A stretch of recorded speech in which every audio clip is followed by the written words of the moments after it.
ತಮಿಳುನಾಡಿಗೆ ಲೆಕ್ಕವಿಲ್ಲದಷ್ಟು ನೀರು ಹರಿತಿದ್ಯಾ ಅನ್ನುವಂತಹ ಸಂಶಯಗಳು ಮೂಡ್ತಾ ಇದೆ.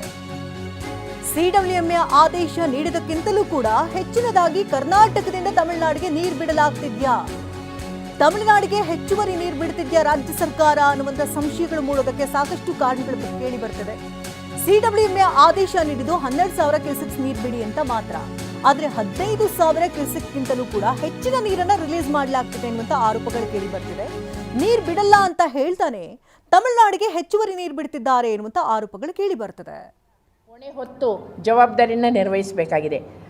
4ನೇದು, ಜಲಸಂಪನ್ಮೂಲ ಸಚಿವರು ಇದೇ ಜಿಲ್ಲೆಯವರು ಆಗಿರುವ ಕಾರಣ ಸಂಪೂರ್ಣ ಜವಾಬ್ದಾರಿಯನ್ನು ಈ ವಿಷಯದಲ್ಲಿ ಸದನ ನಡೆಯುತ್ತಿರುವ ಈ ಸಮಯದಲ್ಲಿ ಸದನದ ಒಳಗೆ ಚರ್ಚಿಸಿ ನ್ಯಾಯ ದೊರಕಿಸ್ಕೊಡ್ಬೇಕು ರಾಜ್ಯದ ಜನಕ್ಕೆ ಅಂತೇಳಿ ನಾವು ಒತ್ತಾಯವನ್ನು ಮಾಡ್ತಾ ಇದ್ದೇವೆ.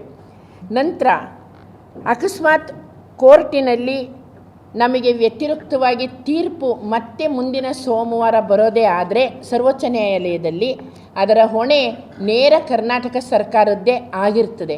ಯಾಕೆಂದರೆ ಪ್ರಸ್ತುತ ಕರ್ನಾಟಕದೊಳಗೆ ಕಾವೇರಿ ನದಿ ನೀರಿನ ವಿಷಯದ ಲಭ್ಯತೆ, ಸಂಗ್ರಹ, ಅರಿಯುವಿಕೆ ಈ ಎಲ್ಲ ಅಂಕಿ ಅಂಶಗಳು ತೆರೆದಿಟ್ಟ ಪುಸ್ತಕವೇ ಆಗಿದೆ. ಸತ್ಯಕ್ಕೆ ಭಾಳ ಹತ್ತಿರದಲ್ಲಿ ಸತ್ಯದ ವಿಚಾರವೇ ಆಗಿದೆ. ಇದನ್ನು ನ್ಯಾಯಾಲಯದ ಮುಂದೆ ಜವಾಬ್ದಾರಿಯುತವಾಗಿ ಪ್ರಸ್ತುತಪಡಿಸಿ ಅಲ್ಲಿ ಗೆಲುವು ತಗೊಳ್ಬೇಕಾದದ್ದು ಸರ್ಕಾರದ ಹೊಣೆ. ಅಲ್ಲಿ ಸಮರ್ಥತೆಯನ್ನು ಸರ್ಕಾರ ತೋರಿಸಬೇಕಾಗಿದೆ. ಇದು ನಮ್ಮ ಒತ್ತಾಯ.